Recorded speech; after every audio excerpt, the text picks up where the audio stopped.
In a series of short interviews, we'll be looking at trading mistakes, and I have pleasure now to introduce an IG client who's a long-term client here with IG, and he's made some mistakes in his past. It's Kassar Khan who joins us. Kass, welcome.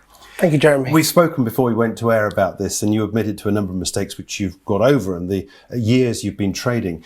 Let's start off with what you consider to be one of the biggest mistakes.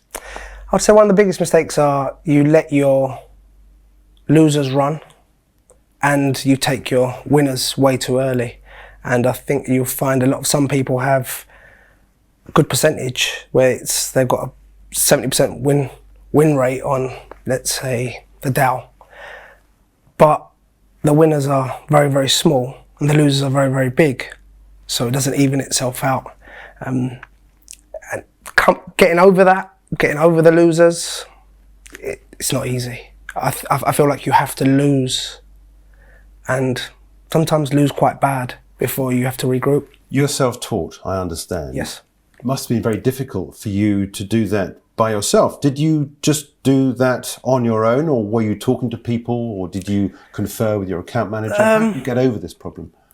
You sort of have to do it on your own. You can talk to people and people will tell you, oh no, do it this or do it that. But everyone has their own strategy. Everyone has their own way of doing things.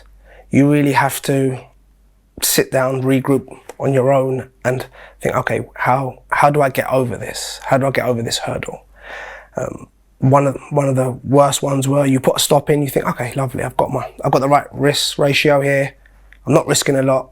All of a sudden it gets close to your stop. You think, let me just move it a tad. And it's when you start realizing that doesn't work. 1 out of 10 comes back round for you and you think, yes, I made the right move here. I've moved my stop. It's come back round.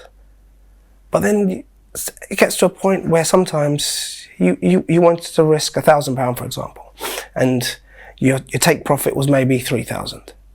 Now all of a sudden that same trade is now 4,000 down.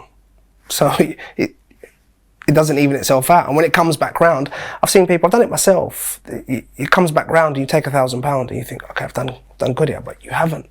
Because the next time you will lose 4, 5, 6,000. So you're in a deficit. Is the secret to have more trades open? No, I think you need to trade less. I used to think that at one point, and then all of a sudden now you've got 10 trades on. And they're all over the place. And you're moving stops here, there and everywhere. And then you can't concentrate. And that's the issue as well. People, it's the fear of missing out.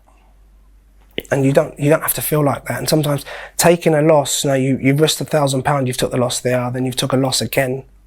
But on the third time, you've hit a big one, which covers your losses. Where if you just let them run, it's nigh impossible to cover those losses. Now you're gambling, because now you're looking for a big win. You've took 4 losses, much bigger than what you should have risked.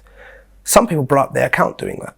When I say blow up their account, they lose their whole account, or they've now lost 80% of their account. So now they're looking for a trade to make that 80% back. It's not going to happen.